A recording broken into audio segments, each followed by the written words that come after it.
Shalom Uvracha à tous les auditeurs de Radio JM et à tous ceux et celles qui nous écoutent, qui nous visionnent dans nos réseaux sociaux, sur YouTube, Facebook, sur le site. Une nouvelle année, un Bereshit Hadash. La Torah commence par ce mot Bereshit pour nous dire deux choses. Que le monde a été créé, et l'homme surtout, à Rosh Hashanah. Comme nous pouvons le constater dans la graphie du mot Bereshit. On peut lire Aleph Tishrei, Be-Aleph Tishrei, c'est-à-dire le 1 Tishrei. Le 1 Tishrei, c'est le jour de Rosh Hashanah. Donc on commence le monde par le Yom HaDin, la justice. Hakadosh Baruch Hu, il est Emet, c'est vrai. Donc on le sait que Hakadosh Baruch Hu, il est Emet le jour de Rosh Hashanah. Et c'est en fait tout l'emblème que nos sages ont institué dans la prière de Rosh Hashanah, les 10 jours de pénitence et le jour de Kippour. Pendant 10 jours, nous lisons Hamelech Hakadosh, le roi qui est saint, ça veut dire qui est séparé de toutes nos idées, de toutes nos pensées, de toutes nos philosophies, de toutes nos doctrines, qui sont celles de l'homme, qui sont peut-être pour lui la vérité, mais pas la réalité des choses. Hakadosh Baruch Hu, il est Berosh Habayit, il est à la tête de la maison, comme l'indique Bereshit, Rosh Bayit, c'est-à-dire la tête de la maison. À quel moment Hakadosh Baruch Hu, il prend sa place sur le trône divin? Be-Aleph Tishrei. Vous avez le Bet de Bereshit, vous avez le Aleph, donc Be-Aleph, le premier jour. Il reste le Tab, Shin, Resh, Yud, Tishrei. Voilà ce que l'on peut dire déjà dans le mot Bereshit. Mais comme à Rosh Hashanah, il est appelé Hamelech HaMishpat, c'est-à-dire le roi de la justice. Eh bien, cela est caché. Cette idée est cachée dans les premiers mots de Bereshit bara Elohim. Parce que Elohim, c'est Midat Hadin. Elohim, c'est la justice. Et nos sages disent que le mot Bereshit bara Elohim, à la fin des mots, il y a le mot Emet. Puisque nous pouvons lire dans Bereshit la lettre Tav, Bara la lettre Aleph, Elohim la lettre Mem, donc qui veut dire Emet. Mais en fait, quand on réfléchit bien, c'est vrai que Bereshit bara Elohim, c'est racheté, Sofet Evot Emet, c'est le nom de la vérité. Mais pourquoi à l'envers? Pourquoi ici il prend place dans un ordre, dans un désordre, si l'on peut dire ainsi? Est-ce que le Emet de Hakadosh Baruch Hu, il est le Emet de l'homme? Non. L'homme, il pense qu'il est le Emet. Toutes les discordes qu'il y a, qu'on verra, la séparation des eaux entre les eaux du ciel et les eaux d'en bas, c'est l'homme qui les crée. Mais en fait, le Emet de Hachem, qui est la réalité, la vraie réalité, parce que la perception de savoir qui est Elohim, qui est Hachem, qu'est-ce que sont Emet, nous sommes très très loin.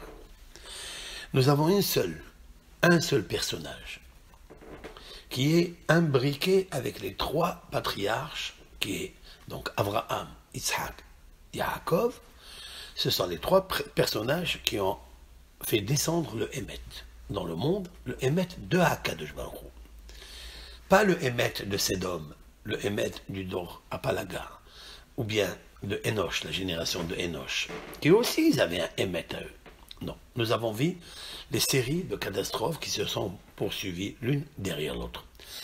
Mais le Emet des patriarches qui ont dévoilé Yesh Baal la Bira, il y a un propriétaire à ce monde, Rosh Bayit. Cela figure dans le mot Bereshit. Le Rosh Bayit, il y en a un seul, c'est Hakadosh Baruch Hu. Quand Akadosh Baruch Hu, il veut, il s'installe le jour de Tishrei, à Rosh Hashanah, comme il l'a fait. Mais il amène un Emet, seulement un Emet si on va le chercher Be'emet, c'est-à-dire en vérité. Comment on cherche le Emet en vérité alors que nous sommes entièrement Sheker? Puisque le Emet lui-même, la vérité, s'est opposé à la création de l'homme. Il dira qu'il n'est pas bon de créer l'homme parce qu'il est mensonge. Et c'est vrai, l'homme est mensonge. Nous avons vu les séries de catastrophes de mensonges, puisque Adam Arishon a écouté le mensonge du serpent, comme on va le voir dans la paracha. Adam Arishon, il va traiter sa femme de menteuse. Lorsque Dieu dira à Adam, pourquoi as-tu fait cela? Il dit à Isha she'anatata imadi, la femme que tu as donnée avec moi, celle que tu as mis, soi-disant, entre guillemets, comme aide, eh bien, c'est elle qui m'a fait couler, c'est elle qui m'a fait chuter. Et nos sages disent, quel homme ingrat, quel homme ingrat. Et d'où vient l'ingratitude? Elle vient du mensonge, parce qu'on n'est pas réalité, on n'est pas vérité. Mais Akadosh Baruch Hu a créé dans le monde donc un désordre du Emet. Voilà pourquoi il apparaît dans l'acrostiche de la fin des mots, Bereshit, Tav, Bara, Aleph et Elohim même. C'est vrai que ce sont des lettres qui donnent la graphie du mot Emet, mais c'est un Emet à l'envers. Parce qu'en fait, dans ce monde, le Emet, il est à l'envers.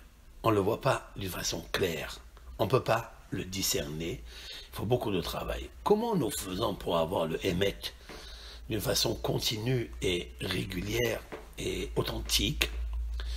Bien, nous prenons à partir du deuxième mot de Bereshit.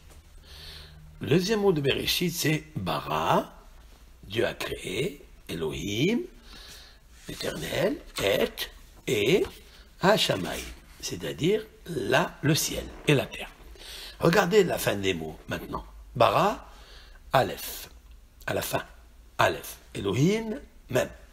Et, Tav. Voilà donc la graphie du mot qui se dévoile, du mot Emet, mais cette fois-ci à l'endroit. Les lettres se suivent. Aleph, Mem, Tav. Autrement dit, à quel moment un homme il peut acquérir le vrai Emet, c'est quand il va renverser son Emet à lui.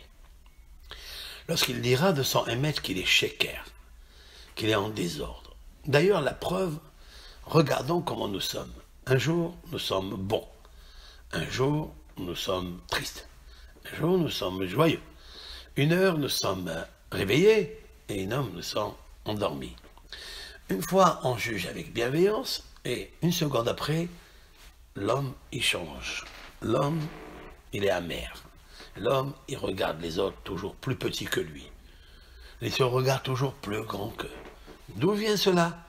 C'est qu'Akadosh Baruch Hu, il a constitué donc la biologie humaine avec les 4 éléments de base d'une façon désordonnée et déséquilibrée. Voilà pourquoi Bereshit bara Elohim, au début, Dieu a créé les Sophetevot, la fin des mots, du mot Emet, il est en désordre, mais à partir de bara Elohim et, lorsque Dieu il a créé le pouvoir de la création. Le pouvoir de la création, c'est bara. Il a donné à l'homme la possibilité de créer, et dès lors que l'homme choisit de créer et de renverser le Emet qu'il pense que c'est du Emet alors qu'il se dit Sheker, alors le Emet commence à jaillir. C'est pourquoi bara Elohim et, sauf Etevot, Emet, mais un Emet ordonné, équilibré, juste et bon. Hashamayim et Haaretz. Alors nous pouvons parler du ciel et de la terre. D'abord le ciel et après la terre. Parce que le ciel, en fait, c'est ça le vrai Emet. Nachon kis'acha me'az. Il est dit dans les psaumes et plusieurs versets que le Emet se trouve dans le ciel. Car le ciel n'est jamais artificiel. Il est le Réchit. Tout vient du ciel. Hashamayim d'abord. Autrement dit, que pour avoir le Emet d'une façon continue, Aleph, Mem, Tav, Ha-Shamaim. Voilà la solution. C'est Irat Shamaim. C'est d'avoir la crainte du ciel. Comme l'indique le mot d'abord Bereshit. Si vous regardez le mot Bereshit, il y a Bet, il y a tout de suite après Be'irat. Regardez avec moi. Vous avez 5 lettres dans le mot Bereshit. Il y a le Bet, il y a le Yud, il y a le Resh, il y a le Aleph, et il y a le Tav. Be'irat. Avec la crainte, il nous restera la lettre Shin. Shamaim. Be'irat Shamaim. Mais Shamaim, c'est quoi Shamaim? Alors, nos sages, dans le Midrash, Tanhuma, Midrash Rabbah, Rashi va les rapporter Samaim. Parce que Akadosh Baruch Hu, il a créé les eaux qui remplissaient la terre. L'eau remplissait la terre. Il est un verset qui va dire je reviens, parce qu'il nous faut parler de cette eau-là extraordinaire. Lorsque Dieu a décidé d'intervenir dans son action, si l'on peut dire ainsi, par sa parole, ou juste par sa pensée, sans parler, il est dit à propos du verset 9, Vayomer Elohim, Dieu dit, Ikavu Amaim, que soient rassemblées les eaux, Mitahat Hashamayim, sous le ciel, El Makom Ehad, à un endroit unique, Veterae, et qu'apparaisse Hayabasha, la terre sèche, Vayechen, et ce fut ainsi. Vaikra Elohim, Dieu appela la Yabasha Eretz, la terre sèche, terre, ou mikvé, et le rassemblement à Maïm des eaux, Kara Yamim, il le nomma mer, mer avec S, mer, la mer des océans. Voilà la première action que Akadosh Baruch Hu il a faite. Il a voulu rassembler les eaux qui remplissaient le monde. C'est ça qui nous interpelle. C'est ce liquide vital qui va donner naissance à plusieurs eaux, comme l'explique Rashi, puisque l'eau s'appelle Yam. Et là, lorsque Dieu l'a séparé et l'a figé à un seul endroit, devient d'abord le mot mikvé, c'est-à-dire il a rassemblé cette eau qui remplissait le monde entier, l'univers entier, c'est-à-dire les cieux et la terre étaient remplis uniquement d'eau. Hakadosh Baruch Hu l'a pris et l'a séparé et l'a posté à un endroit. Comme nous le voyons aujourd'hui, en réalité, le 3/4 de la terre est de l'eau. Ce sont le Yam Okianus, la mer Méditerranée, c'était le Yam Okianus, parce que Hakadosh Baruch Hu il l'a figé à un seul endroit. Maintenant, Vétéré à Yabasha et que apparaisse la terre, cette terre où l'homme va vivre. Dans cette terre, Akadosh Baruch Hu va créer les arbres, les animaux, les végétations. Il va créer les volatiles. Dans la mer, il créera les poissons, il multipliera par la bénédiction les poissons. Mais en fait, les poissons n'ont pas le même goût. Et c'est la raison pour laquelle nos sages révèlent quelque chose d'extraordinaire. Pourquoi? Et c'est ce que demande Rashi d'ailleurs. Rashi demande Kara Yamim. Et l'eau, il l'a appelé les océans. Yamehadu. N'est-ce pas une mer unique? Pourquoi on les appelle Yamim? Yamim au pluriel. Attention, ne pas confondre avec Yamim, qui veut dire les jours, sans le point à l'intérieur du même. Mais Yamim, les eaux avec le point. Pourquoi il y a ce point dans le même de Yamim? C'est là le point important, le point culminant que nous devons dévoiler. Et Rashi dit, oui, Enodomé dag, Rashi va nous dire, Enodomé ta'am dag ha'ole minayam be'ako, ne ressemble pas le goût d'un poisson qui sort de la mer de Akko, le ta'am dag ha'ole min hayam be'aspamia. Et le goût d'un poisson qui sort de la mer en Espagne. Tiens, Rachi, il nous cite ici l'Espagne, comme si elle avait un poisson particulier, avec un goût particulier. Alors, la prochaine fois, quand vous irez en Espagne, vous goûterez ce goût du poisson. Bien, il n'est pas le même que celui que vous trouverez à Akko, en RS Israël. C'est incroyable. Et cela veut dire que l'eau n'est pas la même. Même si elle nous paraît, même si elle apparaît la même, elle est mélangée entièrement, puisque Dieu l'a figée. C'est la même eau qui remplissait le monde. Et puis, on voit qu'Akadosh Baruch Hu, il sépare, il rassemble toute cette eau-là à un seul endroit, El Makom Ehad, à un seul endroit.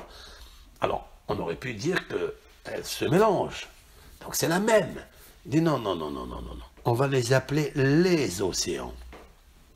Les mers. Pourquoi? Parce que le goût du poisson qui naît, qui sort d'une mer de Akko, n'est pas comme le goût de celui qui sort de l'Espagne, ou du Maroc, ou de Tunisie, ou de France. Pourquoi? Il nous dira une chose pareille, ce qui est réel. Mais pourquoi Kadosh Baruch Hu, il a parlé du goût? Et pourquoi il a parlé du poisson?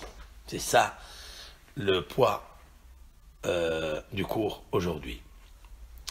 Alors bien sûr, je reviens maintenant à cette idée-là. Qu'est-ce que fait Akadosh Baruch Hu? Bereshit bara Elohim et hashamayim ve et haaretz. Il crée l'Éternel, le ciel et la terre. Le haaretz était tohu vavo. Et la terre était solitude et chaos, c'est-à-dire Hosher, l'obscurité, alpeneteum. Pourquoi il nous parle immédiatement de cela? Il manquait l'esprit divin. Il manquait l'esprit de Dieu. Qu'est-ce que ça veut dire, Ruach Elohim? Ça veut dire qu'il manquait la Torah, en fait. Ruach Elohim, c'est quoi? Mais c'est Dieu qui crée tout. C'est Akadosh qui crée tout. Et donc, nos sages disent non. Ruach Elohim explique le Ba'alat Turim. Begemataria zohi ruho shel melech HaMashiach. C'est l'esprit, l'air messianique. Au premier verset, lorsqu'il veut nous parler de la terre, au lieu de nous dire que la terre était belle, qu'elle était merveilleuse, qu'elle a sorti de son ventre, de sa matrice, des beaux fruits, des beaux animaux, une belle végétation, puisque c'est une couverture de végétation, des belles fleurs. De quoi nous parle le deuxième verset de la Bible?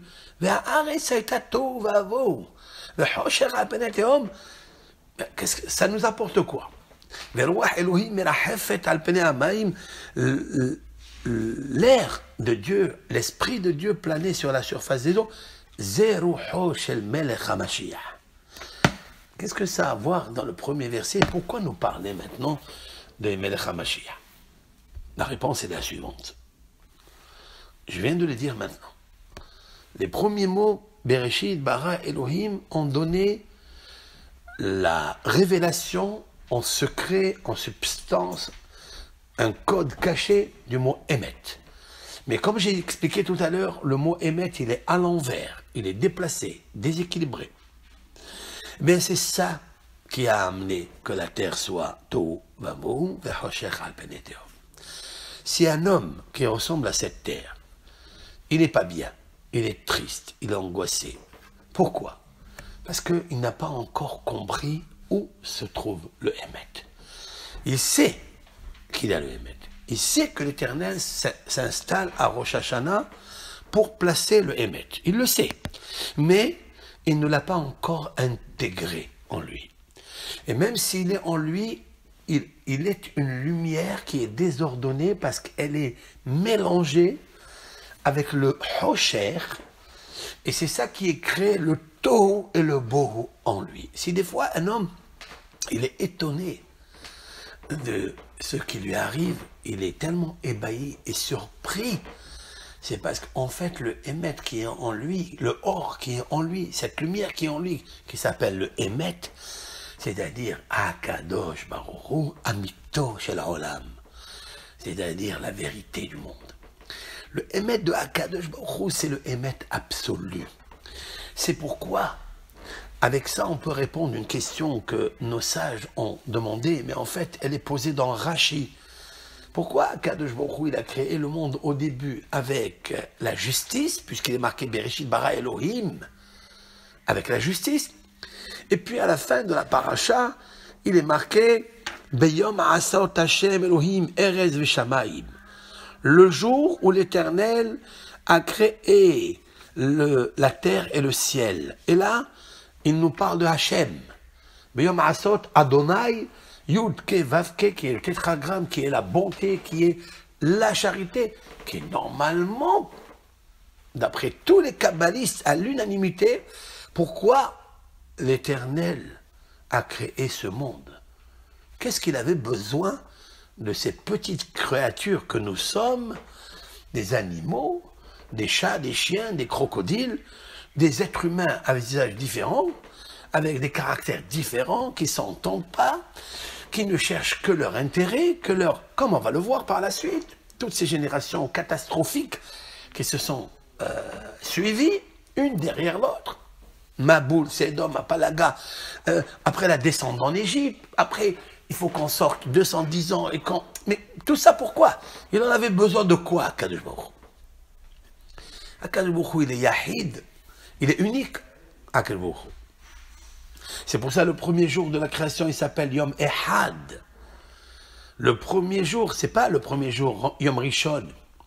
Et Rashi de poser la question, mais pourquoi faire une différence dans le texte entre Yom Ehad, qui est dit le premier jour de la création, et Yom Sheni, Yom Shlishi, Yom Revi'i, deuxième, troisième, quatrième, jusqu'à sixième.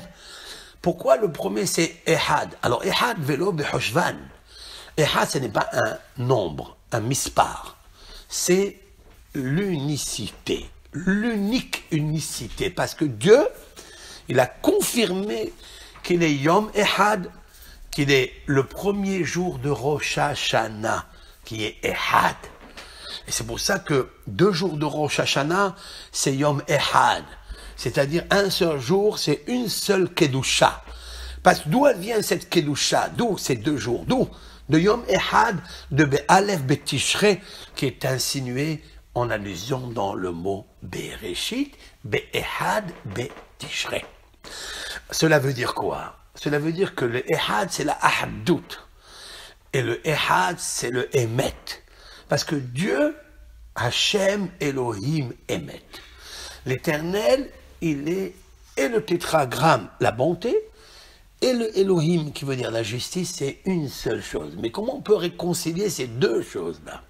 Comment on peut concilier le Emet, qui est discontinu, qui est divisé par la justice, et la bonté? Alors il faut savoir que la bonté de Dieu, c'est elle, la justice. Que Akadosh Baruch Hu, il est Hamelech HaMishpat, il n'est pas Hamelech HaDin, il n'est pas le roi de la justice rigueur, implacable. Non. Celle-ci, elle vient de l'homme, elle ne vient pas de Dieu, de Hachem. Dieu universel est la bonté. Mais par sa véracité qui est le Emet et son unicité, il sait, il connaît, puisqu'il est le créateur, où se trouve la vérité, et jamais elle se mélange entre le Hosher et le Or. Tandis que l'homme, il va créer cette différence qu'il y a entre rigueur et bonté. Il est moins bon que rigueur. Il est plus rigueur que bonté, l'homme. Et c'est pour ça que sa rigueur à lui, elle est fausse. Je donne un exemple, Lorsqu'un juge terrestre, il va juger une personne qui a fait un hold-up, qui a fait un crime, qui a fait un vol, etc. Comment on va le juger? Selon les règles instituées par le préfet ou par l'État. Mais dans l'État où c'est, on sait très bien que cet homme-là, il doit être puni. Comment on le punit? Ben, on le rend 20 années en prison. Ça, c'est comme ça s'est établi par les hommes. On dit, on va lui enlever sa liberté. Lorsqu'il a agi d'une façon de la sorte, eh bien, on prend sa liberté, on l'enferme. Maintenant, bien sûr, cet homme-là, ça peut être un père qui est allé chercher un peu d'argent, pas parce qu'il a travaillé, comme les êtres humains normaux, mais parce qu'il veut prendre ce qui appartient à l'autre, parce qu'il n'en a pas. Il est enragé qu'il n'en a pas, que l'autre a, que l'autre possède, il ne va pas supporter cela, il va aller lui prendre, c'est vrai. Il va aller apporter à sa famille, il peut avoir un enfant, il peut avoir 10 enfants. Maintenant, quand le gouvernement, quand la justice, elle a infligé à ce voleur ou autre cette punition de 20 ans, autour de lui, il y a une famille, il y a une femme, il y a des enfants, il y a des amis qui vont être privés justement de cet homme-là, qui peut leur rendre service, qui peut leur donner à manger, qui peut les accompagner à l'école, etc. Alors, où est la justice? Où est la justice? Pourquoi provoquer de la peine, la souffrance, à ceux qui sont autour de lui? Mais nous les juges, on ne regarde pas ça. Parce qu'il nous faut punir cet homme-là. C'est vrai. Mais comment tu punis et tu fais souffrir ceux qui sont autour de lui? Ça, il n'y a que Dieu qui, lui, il fait en sorte que tous ceux qui sont autour de lui, si, j'ajoute, ils ne méritent pas la souffrance, eh bien, il le rend innocent. Akadosh Baruch Hu, son idée, d'après la quintessence qu'il en sort de nos sages et leur conclusion, c'est que Akadosh Baruch Hu, il est Rahman, eno hafez bemot harasha, ki im beshuvo vehaya. L'Éternel ne désire pas la mort du méchant, de l'impie, du tueur, du criminel, de l'idolâtre. Seulement, il veut qu'il vive. Alors il lui trouve des circonstances atténuantes pour le libérer de son Yetzer Hara, en attendant qu'il fasse teshuva, pour qu'il répare sa faute. C'est-à-dire que Dieu voudrait, et son désir est, que l'homme enlève le désir de tuer, la volonté de voler, la volonté de violer, la volonté d'être envieux et jaloux.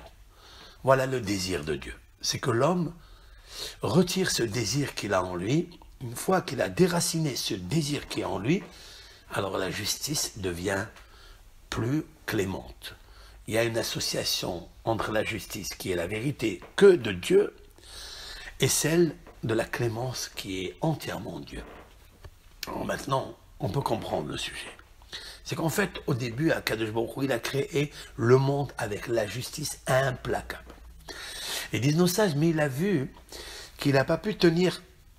Il sait que l'homme va mentir, il sait que l'homme va tuer, il sait que Caïn va tuer Abel, il sait que la génération du Maboul, elle va faire des fautes atroces et exécrables, abominables aux yeux de Dieu. Tout ça, il le sait. C'est pour ça qu'il associe à cela la Midat Harahamim. Ça veut dire le Yud Kevavke. D'accord? Alors, en premier, il crée la justice. Mais en second, il pardonne. Et il laisse la chance à chaque être humain. Pourquoi? Parce qu'il sait que le sheker qui est en lui, l'ange du mensonge qui est en lui, l'ange de la colère qui est en lui, l'ange de la jalousie qui est en lui, il est plus fort que la vérité qui est en lui. Qu'est-ce que fait Akadosh Baruch Hu? Il crée Rosh Hashanah d'abord. Et après, il crée Yom Kippourim. Après. Cela veut dire que le Yom Kippour que nous avons vécu, il a commencé déjà à Rosh Hashanah. Comment il a commencé à Rosh Hashanah? Eh bien, par le biais de Elohim. C'est quoi Elohim? Par la justice la plus grande, la plus implacable, qui est intolérante. Celle-là, il l'a dressée dans la création du monde. Et c'est lui qui décide. Ça n'est ni les gouverneurs, ni les anges, ni ceux qui représentent les pays dans le ciel et dans la terre. C'est moi, Akadosh Baruch Hu. La preuve, je m'installe le jour de Rosh Hashanah et je juge toute créature qui va vivre, qui va mourir, qui va s'enrichir, qui va devenir pauvre, qui va se marier, qui va divorcer. Qui? C'est moi, Kadosh Baruch. Et à personne, même le plus grand des plus grands, Nabucodonosor, Alexandre Mogdon, tout cela ne sont plus de ce monde. Qui a décidé une chose pareille? Kadosh Baruch Hu, le jour de Rosh Hashanah. Et alors, cette idée-là, elle est tellement forte que l'homme doit s'annuler devant cette vérité. Alors commence le jour de Kippour. Mais en fait, la fête de Sukkot qui vient tout de suite après, ce sont les 7 jours de la Simha. Parce que nous ne pouvons pas obtenir une vraie Simha s'il n'y a pas les 7 jours de Sukkot. Et en fait, toute cette idée intrinsèquement liée dans les 7 premiers mots de Bereshit, Bara, Elohim, Et Hashamayim et Haaretz. Ezra Sofer. Ezra qui a ponctué la Torah, où s'arrête le premier verset, combien de mots il contient, combien de lettres il contient, où commence le deuxième verset, de quoi il doit parler, tout cela est transmis par Moshe Rabbeinu à Ezra, à Sofer. Car nos sages disent que si Moshe Rabbeinu n'avait pas reçu la Torah, Ezra, à Sofer l'aurait devancé. Autrement dit, expliquent les kabbalistes que la 10e génération de Moshe Rabbeinu, c'est Ezra à Sofer. Ezra, celui qui a fait le tri après Galout Babel, après la génération de la Galout de Babel, la destruction du premier temple, qui sont descendus en Babylonie, ben là-bas, Ezra est allé, puisqu'il était avec eux, et il a séparé les 10 qualités halakhiques des personnes, comme il est stipulé dans le traité talmudique Kiddushin, le traité Kiddushin, oui, le chapitre 4, Hasara Yohasin Alo Mibabel. Ce sont les 10 qualités d'être humain par leur hiérarchie, par leur dynastie, etc. Cohen, Israël, Lévi, Mamzer, Natin, tous ces halakhot qui existent chez les êtres humains, leurs familles, leurs défauts, etc. Eh bien, Ezra Sofer a fait monter tout cela en Eretz Israël. Ça veut dire cette séparation-là, elle s'est faite après la galoute. Mais en fait, c'est ça le deuxième verset de Bereshit. Ve'arei saïta tov vavo, tov ze galout Babel, bo ze galout Yavan, Hosher ze galout Edom, Alpenetehom, pardon, Hosher ze galout Yavan, et Alpenetehom, c'est la galoute de Edom où nous sommes, elle est encore dans le Tehom. Elle n'est pas encore finie, alors que l'autre, elle avait 70 ans, l'une 127 ans, l'une 85 années. Mais celle-là, elle est dans le Tehom, elle est dans le profond des abîmes. Qu'est-ce qu'il faut faire pour sortir de là? Veruach Elohim. C'est pourquoi, immédiatement, nos sages nous parlent de l'esprit de l'avènement messianique. Il s'appelle Elohim. Ça veut dire qu'il nous faut revenir à la vraie justice. Pas celle que Akadosh Baruch Hu, par laquelle il t'a donné la clémence et tu abuses de ça. Parce que l'homme abuse de la pitié que Dieu lui donne. Mais c'est ça l'homme. L'homme, on lui donne aujourd'hui, et cette année, Azat Hashem 5779, une nouvelle carte de crédit. Ah, tu as dépensé la première, tu as eu la chance de vivre, tu as du Shehiano à Kippour, tu as dit Shehiano à Sukkot, tu as dit Shehiano à Shmini Atzeret, maintenant commence un Bereshit Hadash, une nouvelle carte de crédit. Vous savez quelle est la carte de crédit? C'est pas celle de la carte golden américaine ou je ne sais quoi. La carte de crédit que je te donne, c'est le Emet. Elle s'appelle Emet. Aleph, c'est la Emouna. Mem, c'est les mitzvot. Le Tav, c'est la Torah. Et c'est pour ça que le premier verset de Bereshit, il contient 3 fois le mot Emet. Et c'est ça qui est très très beau. 3 fois le mot Emet, tu as Bereshit bara Elohim, sauf Etevot Emet, bara Elohim et Hashamayim, bara Elohim et, il y a encore le sauf Etevot Emet, et il y a le mot Emet, Mem, Tav, Aleph, encore une fois le mot Emet. Ça veut dire qu'il y a 3 Emet à avoir, 3 dimensions. Il se trouve dans la graphie du mot Emet. Qu'est-ce qu'un Ben Israël? Ben Israël a compris que le Aleph, c'est le Aleph de la Emouna. Le Aleph de l'unicité de Akadosh Baruch Hu. Le Aleph qui est en lui. Le Aleph que Akadosh Baruch Hu a insufflé en lui. Puisque l'Éternel a insufflé en l'homme, Vaïpah be'apav nishmat hayim. Il a insufflé en lui une âme de vie. Et nos sages, Targum Onkelos, rapportent Ruach Memalela, l'esprit qui parle. Qu'est-ce que ça veut dire, l'esprit qui parle? C'est-à-dire la parole, le souffle de la parole. Nous avons le souffle. Le livre de Bereshit, c'est le souffle. L'Éternel, il t'a donné encore une carte de crédit pour souffler encore. Il y a des gens qui ont oublié de respirer. Ils ne sont plus de ce monde. Chacun a pu côtoyer, a pu vivre avec des amis, avec des proches très proches, et qu'ils ne sont plus de ce monde. Depuis 77, 78, 60, aujourd'hui, nous sommes à 79.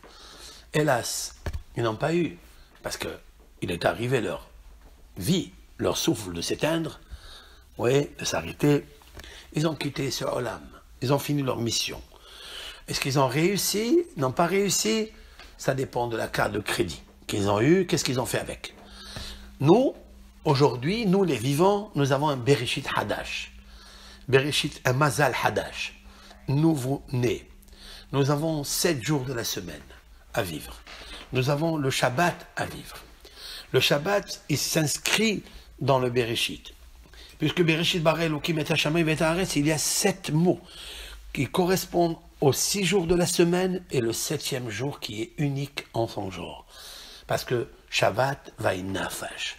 Parce que Dieu, il a mis dans ce Shabbat un souffle de bonheur, un souffle de respect. Nous sommes assis à la table du Seigneur, de Akadosh Baruch Hu. Nous devons consacrer ce jour de Shabbat, la carte de crédit par lequel le maintien, il est le Emet et le Shabbat.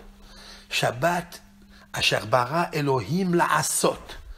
L'Éternel, il a créé la'asot, c'est-à-dire la'asot, les taken. Parce que le jour de Shabbat, tu peux fabriquer des ondes, des énergies pour la semaine. Si juste, tu t'organises. Si juste, tu as compris ça. Et c'est la raison pour laquelle, dans le mot Bereshit, il y a le mot Shabbat, puisque Bereshit, il y a Bet, il y a le Shin, il y a le Tav, donc Shin, Bet, Tav, Shabbat. Il restera Yud, Alev, Resh, Yareh. Yareh, ça veut dire la crainte. Crains le Shabbat. Ici, c'est pas le crainte, je ne crains pas le Shabbat. Ici, ça veut dire respecte le Shabbat. Respecte le Shabbat. Et lorsque tu respectes le Shabbat, il te donne un souffle qui s'appelle Ruach Elohim, c'est-à-dire un esprit de Melech HaMashiach, pour éclairer la semaine, les 6 jours de la semaine qui, habituellement, peuvent être surpris par Sha'ot Ra'ot Amitrageshot Lavo Ba'olam, c'est-à-dire des heures mauvaises qui risqueraient de se déverser dans le monde. Et donc les 6 jours ont besoin du souffle du Melech HaMashiach qui s'appelle le Shabbat pour les éclairer, pour les faire souffler, leur donner leur respiration par la Nekuda de Ruach Elokim Merachefet. Et comment on fait cela? Al Pene HaMaim. Lorsqu'on comprend qu'est-ce que c'est que le Maïm. Maintenant reprenons l'idée du Maïm. Dieu dit, cette eau-là qui est extraordinaire, qui remplit le monde entier, et ça c'est un témoignage de Moshe Rabbeinu, parce que nous le savons cela.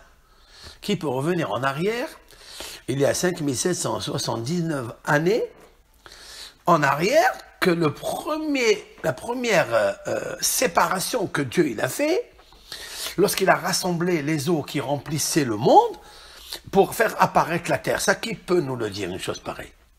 Il faut qu'un homme qui s'appelle Moshe Emet Vetorato Emet. Sa Torah, elle est Emet, et lui, il est le Emet. Ish ha Elohim. C'est pourquoi le Vezot HaBeracha, il parle de Ish ha-Elohim, c'est-à-dire l'homme de Dieu. C'est autrement dit, l'homme qui a le même tampon que Dieu. Akadosh Baruch Hu Emet ve'hotamo Emet. Et c'est pour ça que le premier Bereshit, Bara Elohim, le Hotam, c'est-à-dire l'homme qui peut avoir le Emet, ça a été Moshe Rabbeinu alav shalom, que nous remercions énormément de nous avoir expliqué cette Torah-là. Eh bien, Akadosh Baruch Hu, qu'est-ce qu'il a fait Akadosh Baruch Hu le troisième jour? C'est le verset 9 que nous avons cité. Qu'est-ce que Dieu a fait? Il a séparé Ben Hamayim Hashem mitahat harakia, Ben Hamayim Hashem ala harakia. L'Éternel, voici ce qu'il a fait. Il a créé le premier jour le ciel, la terre. Ok. Le deuxième jour, il a mis un rakia, c'est-à-dire un firmament, qui a coupé au milieu donc les eaux. Il en a fait un ciel en hauteur et de la mer en bassesse. Le bas, aujourd'hui, était plein d'eau, séparé par un firmament. Ce firmament-là, il l'a rendu, il l'a épaissi, il l'a raffermi, et lui a dit, tiens bon. Il l'a grondé, et il est devenu comme quelqu'un qu'on gronde, il est figé. Il a figé et raffermi ce ciel que nous voyons en apparence quand on lève les yeux vers les hauteurs. Eh bien, en bas, il n'y avait que de l'eau. Qu'est-ce que fait Dieu? Il sépare donc le haut et le bas. Ça, c'est le deuxième jour. C'est pour ça que c'est marqué Vaikra Elohim la rakia Shamaim. Dieu a appelé le firmament Shamaim, parce que là-bas, il y a les eaux, parce que ce firmament Samaim, il supporte les eaux supérieures, et il y en a énormément. Il y a Shamaim et il y a Shemé à Shamaim. Il y a les cieux des cieux remplis d'eau. Mais ils tiennent sur quoi? Pourquoi ils ne se déversent pas? Parce que Dieu, il a dit au firmament, raffermis-toi, deviens un bloc d'eau pour ne pas laisser les eaux inonder le monde. Ce fut le matin, ce fut le soir, Yom Sheni, le deuxième jour, c'est-à-dire lundi. Mais lundi n'a pas terminé son travail. Le verset nous dit, Vayomer Elohim, ikavu hamayim, puisqu'il n'a pas terminé le travail de l'eau, puisque la terre était remplie d'eau, la terre en bas, alors il a dit que soient rassemblées ces eaux-là, mitahat hashamayim el makom echad, à un endroit, et que apparaisse la yabasha. Pourquoi il n'est pas marqué le premier jour, il est marqué Vayar Elohim kitov. Dieu, il a vu que c'était bon, premier jour. Mais le second jour, lorsqu'il a séparé l'eau d'en haut et l'eau d'en bas, il n'est pas marqué kitov. Et Rashi le révèle, il a attendu le troisième jour. Lorsqu'il va séparer et rassembler à un endroit les eaux, pour faire apparaître la terre, là il y a marqué 2 fois le mot kitov. Un pour le deuxième jour et un pour le troisième jour. Mais ma question elle est, pourquoi Akadosh Baruch Hu, il a rassemblé 2 fois le mot kitov dans le troisième jour? Pourquoi il n'a pas? Parce qu'il n'a pas terminé. Et alors? De là on voit que quelqu'un qui n'est pas terminé, quelque chose qui n'est pas fini, on ne peut pas dire c'est bon. On ne peut pas dire que c'est bon. Ça veut dire que tant qu'un homme n'a pas fini sa mission, il doit encore toujours espérer. Comment on le voit ça? Dans l'eau lui-même. Et c'est pourquoi je réponds à une autre question. Comment on dit rassembler les eaux à un endroit? Itkabetsu hamayim. Le mot kibbutz qui veut dire rassemblement. Pourquoi la Torah, ici, elle change? Le mot qui est diffusé de partout dans la Bible, comme par exemple Kiptsu et Asfu Bene Yaakov. Plusieurs mots l'indiquent, rassemblez-vous, réunissez-vous les enfants de Jacob. Avant de les bénir, il leur a dit Tkabetsu Bene Yaakov. Ah, pourquoi ici il n'a pas dit Tkabetsu les Makom Aher? Rassemblez-vous à un autre endroit, à un seul endroit. Pourquoi il a dit Ikavu Hamayim? La réponse est un mikve hamayim karayamim. Ces eaux qui sont séparées, ils ne les appellent pas kibbutz ou mekubatzim, qui veut dire rassembler. Ikavu. Dans le mot ikavo, il y a le mot tikva. Tikva, c'est-à-dire l'espoir. À quel moment commence l'espoir, en fait? Ben, l'espoir, il commence quand j'ai du goût. Quand j'ai du goût, et c'est la raison pour laquelle tout ce que je fais, si j'ai pas le goût de ce que je fais, donc il n'y a pas de raison d'être terminé. Quand il n'y a pas la raison d'être terminé, donc il n'y a pas le goût. Parce que le mot ta'am, qui veut dire le goût, donne deux résonances. Ta'am, cela veut dire la raison, et ta'am, c'est aussi le goût. Quand il y a raison, il y a le goût. Quand il n'y a pas de raison, il n'y a pas le goût, et je ne suis pas fini. Voilà pourquoi Dieu, c'est vrai, le deuxième jour, il a séparé les eaux du ciel en haut, et les eaux en bas. Mais il n'y avait pas de goût encore. Qu'est-ce qu'il fait à Akadosh Baruch Hu? Il dit la séparation. Lorsqu'il a fait apparaître la terre, il a rassemblé l'eau, il a donné une tikva au maïm. C'est pas seulement un rassemblement comme on rassemble un bétail, ou on rassemble des êtres humains dans une salle. Non. Il va faire en sorte que ce rassemblement va faire apparaître quelque chose d'autre. Et lorsque je fais apparaître quelque chose d'autre, je vais connaître ma mission. Donc je vais être encore déterminé à avoir la tikva, c'est-à-dire à avoir ikavu hamaim. Et là, il s'appelle plus l'océan, alors qu'il n'en avait qu'un seul, Yam Okeanos, c'est la Méditerranée, mais on l'appelle Yamim. On a mis le point sur cela, parce que la séparation et le rassemblement, en fait, donnent du goût. Et c'est la raison pour laquelle Rashi va rappeler que le goût du poisson de Akko n'est pas comme le goût du poisson d'Espagne. Ce sont deux océans différents. C'est la même eau qui remplissait le monde, qui a séparé Akadosh Baruch Hu par un firmament, un rakia, mais les goûts des créatures qui y vivent à l'intérieur, qui pullulent, sans pilule. Dans l'eau, qui se multiplie à une vitesse vertigineuse et colossale, grandiose, ils ont un goût différent. Et c'est là la diversification qu'il nous faut avoir. C'est-à-dire que même si tu as un poisson dans ton eau, il faut que tu respectes le goût du poisson qu'il y a dans l'autre eau, même si c'est la même. Même si l'eau qui remplissait le monde était un mikvé, là, je rentre un petit peu dans une philosophie de la matrice d'une mer, avec E à la fin, pas une mer, M-E-R, qui est la mer, l'océan, l'eau. Parce que la mer avec E, c'est la même mer, sans E. Sauf que là, il y a du poisson avec un goût différent, et là, dans la matrice de la femme, il y a un être, une planète différente, avec des goûts différents, avec des choix différents, avec des idées différentes, qu'il nous faut accepter les raisons de l'autre. Lorsque je vis avec une autre personne, je dois goûter le goût de son fruit, de son idée. Mais la terre n'a pas donné cela.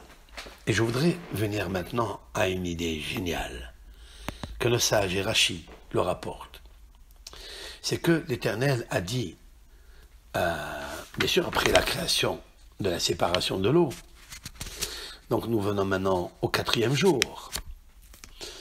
Vayomer Elohim, Taché Haaretz déchet. Que la terre se couvre de végétation, de végétaux, d'herbes. Mazria Zera, produisant une semence. Espéri d'arbres fruitiers. Osépéri, donnant des fruits. Les minots selon son espèce. Asher Zarao, dans sa semence, Bo, est en eux. À la Haaretz sur terre. Et ce fut ainsi. Alors qu'est-ce qui est marqué par la suite? Va tosser à Haaretz, la terre a fait sortir. Produisit, déchets, donc les végétaux, Esev, les herbes, Mazria, qui produisirent Zera, les minéraux, Ve'etz, et l'arbre, Osépéri, donnant des fruits. Rashi immédiatement soulève ce que nos sages disent. Osépéri,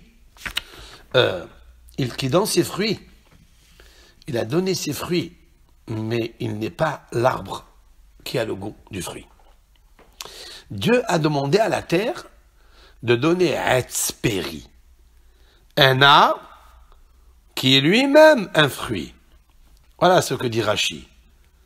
Un arbre fruitier. Rashi explique que le goût de l'arbre soit keta'am, comme le goût haperi du fruit. Ça veut dire que le fruit, le pommier, devrait avoir le goût de la pomme que nous connaissons. Et il y a plusieurs sortes de pommes. Vehi, et la terre, lo hastaken, elle n'a pas fait ainsi. Et là, seulement la terre a fait sortir des arbres, péri, produisant du fruit. Velo péri, mais l'arbre n'est pas le fruit, n'est pas un fruit. Pourquoi elle a fait une chose pareille? Voilà donc quelque chose d'extraordinaire. La mer, l'eau, lorsqu'elle a obéi à Kadosh Baruch Hu, quand il a dit de se séparer, alors qu'elle remplissait le corps du monde, de l'univers, elle a accepté de se séparer et de donner place à la terre qui va produire d'autres végétations, des arbres, des animaux, qu'elle va accepter d'abreuvoir, qu'elle va accepter d'irriguer, d'allaiter, de nourrir. Car s'il n'y a pas l'eau vitale, il ne peut pas exister un arbre qui vit, qui donne des fruits. La sève ne pourra pas monter dans les racines. Akadosh Baruch Hu, il a séparé pour recevoir. Cela veut dire que elle a reçu un grand mérite d'avoir accepté la séparation. Et donc, il y a espoir pour tout être vivant qui vit. Et nos domés, elle s'appelle cette eau-là mikvé, la tikva, l'espoir. Parce que j'ai toujours l'espoir lorsque je laisse l'autre avec son goût, avec ses différents choix, ses différentes visions. Celui qui est à côté de moi, quand je le mange, c'est-à-dire je prends exemple de ses enseignements, de ses torotes qu'il me donne, chacun selon son visage, le visage extérieur, le visage intérieur, selon le visage du ciel, c'est-à-dire la neshama qu'il a en haut, et celle qui le dirige et qui le gère et qui le fait briller en bas, il a un goût différent. C'est le poisson de Akko qui a un goût différent que celui de Espagne. Et chacun se mange, chacun se consomme, chacun fait profiter l'autre. Ce que la Torah témoigne sur la terre, qu'elle n'a pas fait ainsi. Pourquoi? Parce que la terre, c'est un orgueil. Lorsque Dieu a séparé les eaux, et il a dit Vetera et Ayabasha, qu'elle soit vue, selon le sens prophétique, qu'elle soit vue, c'est-à-dire qu'elle va voir en elle-même qu'elle est quelque chose. Alors elle s'est enorgueillie. Vetera et Ayabasha, lorsque celle-ci, elle apparaît, alors elle est punie, que l'arbre n'a pas le goût de son fils, c'est-à-dire le fruit qui est la pomme, c'est pas le même goût.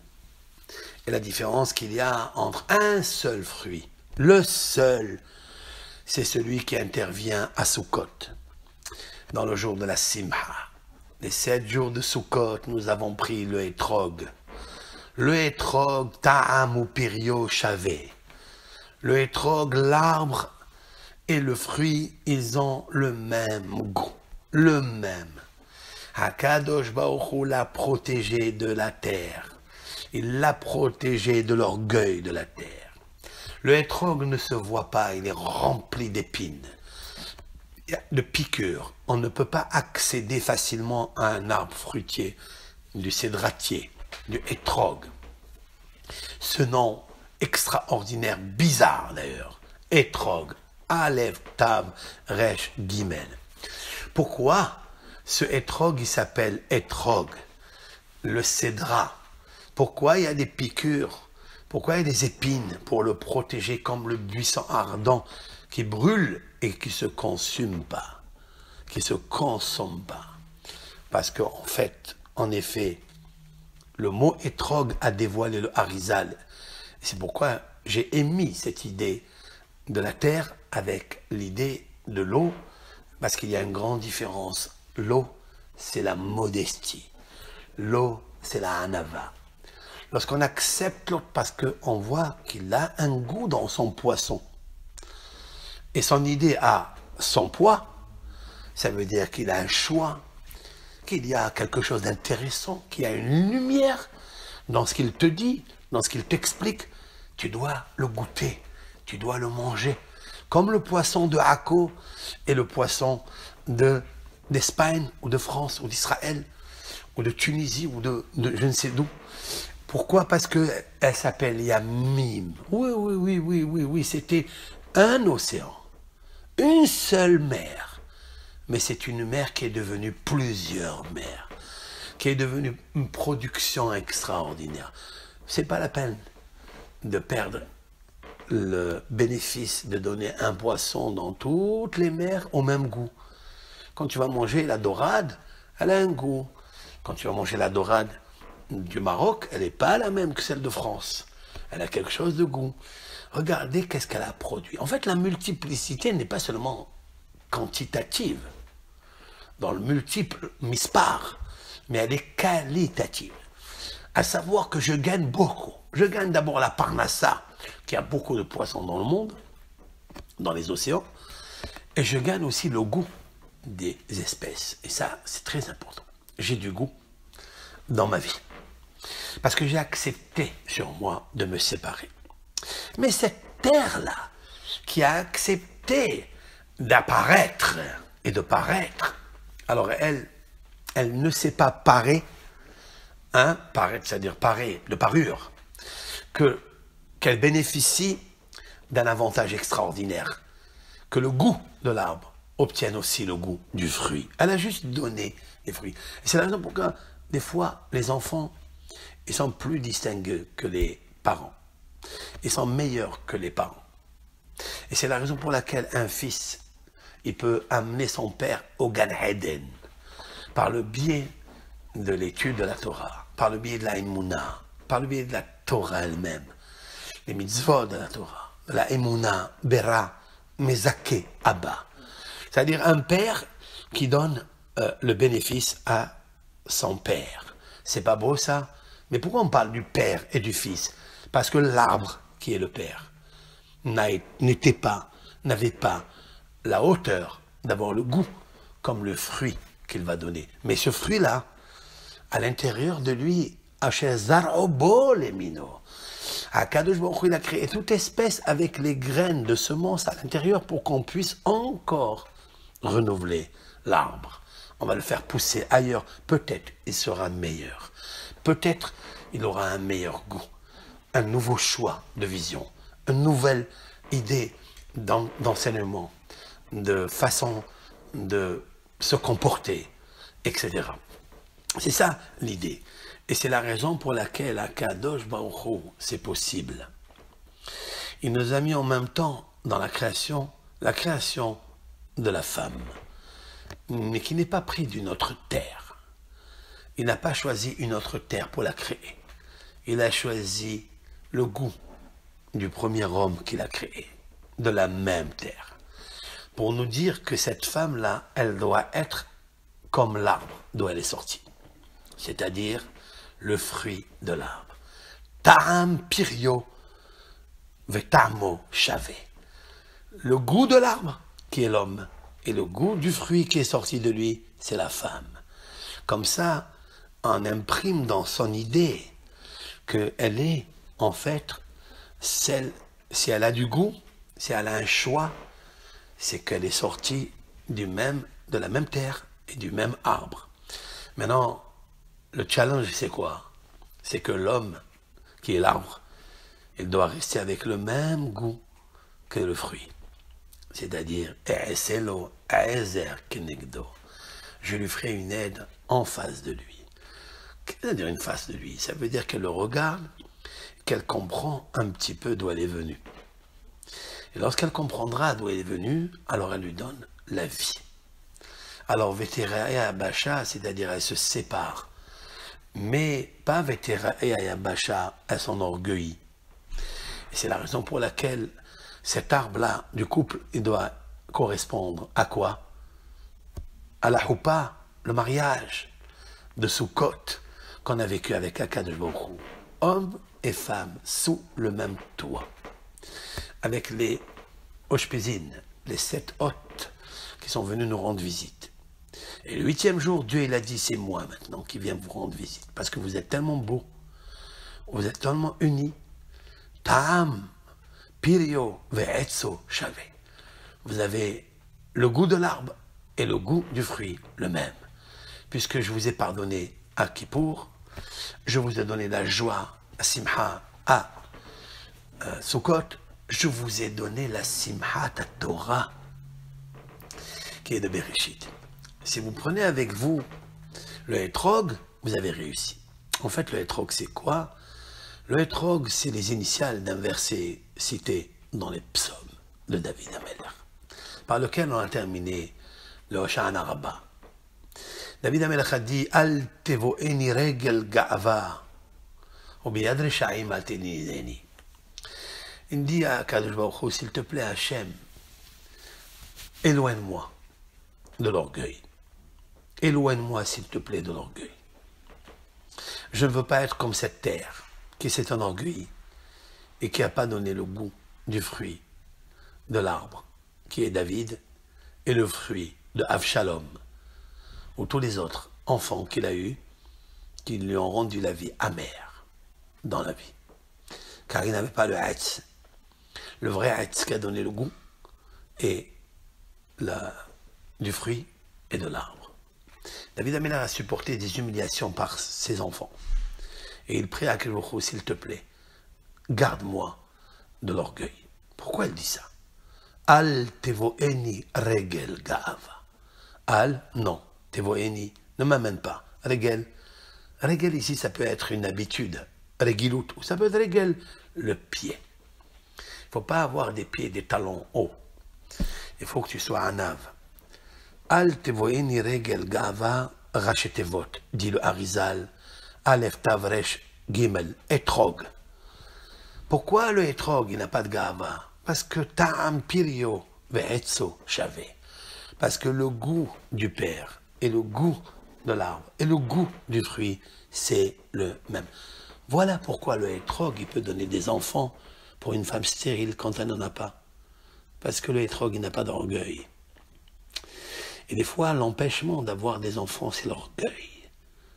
J'apporte une preuve de Sarah Imenu. Sarah ne peut pas donner d'enfant. Elle est stérile, même pas la matrice. Parce que Sarah, elle était orgueilleuse de sa prophétie. Pas orgueilleuse dans le mauvais sens. Mais elle avait un niveau tellement élevé, hautement distingué d'Abraham et de toutes les autres femmes qui habitaient le monde, qu'elle ne pouvait pas avoir une matrice pour donner un enfant. Parce qu'on avait peur que le goût de l'arbre ne va pas se transmettre par la génétique au goût du fruit qu'elle va donner. C'est pour ça qu'elle n'avait pas d'enfant.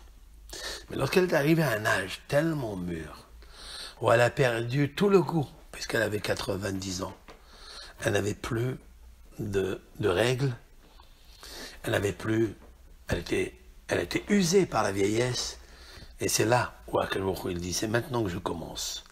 Lorsque toutes les forces sont anéanties, lorsque toutes les forces du mensonge qu'un homme, par la beauté comme elle était, il peut faire apparaître Vetera et Ayabasha, alors on n'est pas le Maïm. On ne peut pas donner le goût différent. Ça veut dire que l'arbre ne peut pas donner le goût parce que le fils ne va pas être comme l'arbre, ou le contraire. Elle a dû attendre très très longtemps jusqu'à ce que toutes les forces de beauté, les forces physiques, les forces zélatrices qu'elle a possédées, etc., et la prophétie qui donne aussi l'orgueil, soient complètement annihilées, annulées, bitoul, gamour. Et là, elle ne peut pas dire c'est moi qui ai fait. Alors Dieu intervient. C'est la raison pour laquelle le Etrog, il est l'espèce que Dieu protège toute l'année. Et c'est le fruit qui habite dans l'arbre pendant 3-4 années. Cela nous montre que le fruit, il est comme l'arbre. Et l'arbre le prend. C'est pour ça que la Torah nous parle de tout ça, parce qu'il est marqué que la Torah est un arbre. C'est pour ça que nous avons dansé à Simchat Torah pour dire que nous sommes les enfants qui ont le goût de l'arbre, la Torah. C'est le verset qui nous dit dans Michelet, c'est un verset connu de tous. Etz Hayim hi, la mahazikimba. Je traduis. Un arbre de vie, c'est la Torah, la mahazikimba. Celui qui s'accroche dedans. Qui est l'arbre dont le fruit s'accroche dedans? C'est les bénis Israël. Qui est l'arbre terrestre qui le fruit s'accroche dessus? C'est le hétrog. Comme Rabbi Akiba a amené un jour un Hachamim qui discutait de trouver la lumière réelle du texte qui nous dit Ulkahtem lachem peri etz hadar. Vous prendrez le premier jour péri un fruit etz de l'arbre hadar. C'est quoi hadar? Qu'est-ce que c'est hadar? Beau. Bon, Hachamim disent le plus beau fruit. Alors, d'où je sais, moi, qui est le plus beau fruit. Alors, ils vont dire le hétrog. Rabbi Akiva, il leur dit, oui, le hétrog, c'est un fruit qui est très très beau. Il est majestueux, il a une forme exceptionnelle. C'est la raison pour laquelle on cherche une forme de hétrog comme le migdal. Comme migdal, c'est-à-dire comme une citadelle qui monte vers le haut et qui a des courbures, comment on appelle ça, qui a des blitotes, hein, des rebondissements tout autour, comme un migdal qui est entouré de murailles vers la hauteur, et on le paie avec beaucoup de fond. C'est-à-dire, même si le fond il coûte cher, l'essentiel c'est la forme du hétrog. Et en fait, on a pris cela pour dire quoi? Pour dire qu'à Akadosh Baruch Hu, tu es le seul et unique Dieu, dont tes enfants sont attachés à toi, comme le hétrog est attaché à toi. Et c'est pour ça que Rabbi Akiva dit Hadar, qui habite l'arbre. Ils ont cherché de partout où se trouve l'arbre dont le fruit est attaché, pas seulement une saison, 2 saisons, 3 saisons, dans 4 années consécutives. Ils n'ont trouvé ni le citron, ni le pamplemousse, ni le pomme, ni aucun autre, seulement le hétrog. Rabbi Akiva de leur amener cette justification par un hétrog qui pesait 10 kilos, qui a vécu sur l'arbre 4 années, il leur a amené au Beth Midrash et leur a dit, voilà, sur mes épaules, je vous amène ce hétrog. Vous avez vu que l'explication que Hadar, qui veut dire beau, mais si on dit Hadar qui habite. Mais ça veut dire quoi? Ça veut dire que à quel moment, nous allons réaliser ce que nous avons promis à Akadosh Baruch Hu, le jour de Kippour, de prendre la carte de crédit qu'il nous a donnée, qui est la carte de crédit du Emet, et de lui dire, voilà, ce que je vais faire, c'est que je vais m'attacher à l'arbre, la créature au créateur, pour que j'ai le goût comme l'arbre. Ça veut dire la vie. Et la vie se trouve dans la Torah. Cette vie, c'est lorsque tu étudies la Torah. Lorsque mon fils, Akadosh Baruch Hu te dit, montre-le-moi. Montre-moi que Bereshit bara Elokim. Montre-moi que le jour de Rosh Hashanah, tu m'as accepté et intronisé comme le roi de la justice. Montre-le-moi. Comment je vais te le montrer? Sofete votre Emet, rachetez votre Emet, Emet, Emet, Emet. Moshe Emet, Torah to Emet. Emet, c'est le hétrog. Aleph, c'est le hétrog. Tamid, c'est le tav. Tamid mehoubar. Écoutez bien ça. Aleph, le Emet, c'est le hétrog. Le tav, c'est tamid, tout le temps, instamment. Et même mehoubar. Hétrog, mehoubar, tamid. Le hétrog, il est attaché constamment. Montre que tu es un hétrog. Mais quel est le conseil? D'où vas-tu prendre le conseil que ce que tu vas étudier de l'arbre de la vie va te donner le goût de l'arbre de la vie? Que tu aies le goût de l'arbre, parce que la Torah a un goût très spécial. Elle est la mer, l'océan, unique, qui donne des goûts de pardès, du sens littéral, du sens allusif, du sens midrashique, du sens ésotérique, un goût spécial, avec différentes couleurs, rayonnements, choix, idées, conseils. D'où vas-tu tirer le conseil du hétrog? Sois attaché toujours à cette Torah. Plus tu t'attaches, au début, tu ne verras pas le goût. Mais à la fin, tu le goûteras, tu ne le laisseras plus.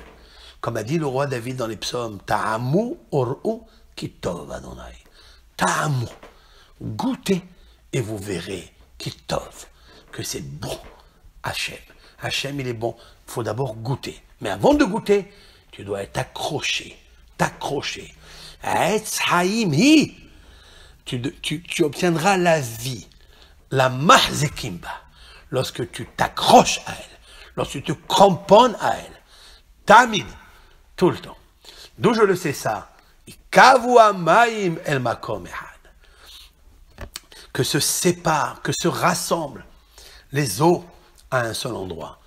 Je voulais dire avec l'aide de Hachem, s'il me permet de dire une chose pareille, que le mot ikavu, c'est le mot mikve, c'est le mot tikva, l'espoir de l'eau de la Torah. El makom ehad. El, vers, makom, endroit, ehad, un. Pourquoi la Torah? Hachem.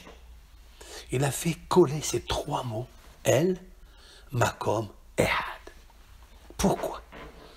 On peut dire que, même si le mot El, ici, dans le texte, est un nom profane, mais comme le mot makom, qui veut dire endroit, mais qui veut dire aussi makom, baruch ha-makom, c'est Dieu, parce qu'il est dans tous les endroits. Ehad, c'est Hachem Ehad. Le mot El peut prendre aussi, dans notre esprit, le nom de Kel, Elohim. C'est-à-dire que dans l'eau, il y a la tikva, El makom Ehad. Lorsque Dieu est dans tout endroit pour toi, Ehad Hachem. El makom Ehad. Qu'il soit toujours Ehad, qu'il soit toujours Ahid. Là, je rentre dans une autre résonance. Ahid, ça veut dire attaché. Agouda Ahad, Ahidut. Ahidut, ça veut dire des unités. Les unités s'attachent l'une à l'autre pour donner des goûts différents et accepter les goûts de l'autre. Et c'est pour ça, je reviens à cette idée du couple que Dieu il a créé, qui n'a pas créé la femme d'une autre terre vierge. Il aurait pu, comme il a créé toutes les autres espèces, animaux, etc. Non. Il a voulu que le goût de la femme soit le même goût que le mari. Voilà pourquoi, dans les décisions halachiques, lorsqu'une femme, elle vient avec des recettes de sa mère ou de sa grand-mère, ça arrive, alors bien sûr qu'on accepte toujours ces goûts différents. Mais il y a des minhagim que l'homme, il vient avec, et que lui, il veut comme ça, il veut pas comme ça. Qui on doit suivre? La halakha, elle dit, on doit suivre en fait le mari. Qu'il soit ashkénaze, et la femme séfarade, elle doit se plier au minhagim du mari. Ou le contraire, séfarade, ashkénaze, pareil. C'est une halakha qui est répandue, connue. Mais d'où vient cette halakha? D'où elle dérive?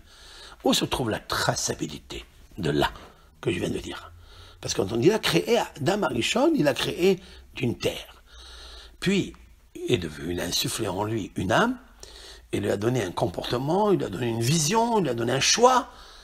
C'est lui qui a choisi, après la femme, qui est sortie de lui.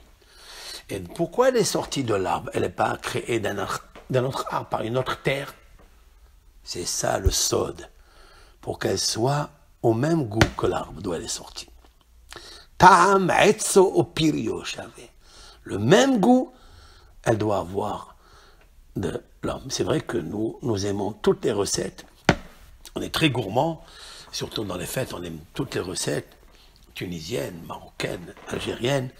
Et on apprend beaucoup aussi de toutes les personnes qui nous donnent donc des bons goûts. L'essentiel, c'est le goût.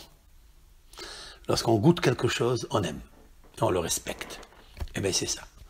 C'est ça le shiur d'aujourd'hui. Le shiur d'aujourd'hui, c'est prenez le goût là où il est et grandissez avec. Kol tov lachem, Shabbat shalom, Shabbat hadash, Shabbat bereshit. Prenons au début de cette année, un nouveau goût. Un goût qui est bon, qui est tov, qui est bon.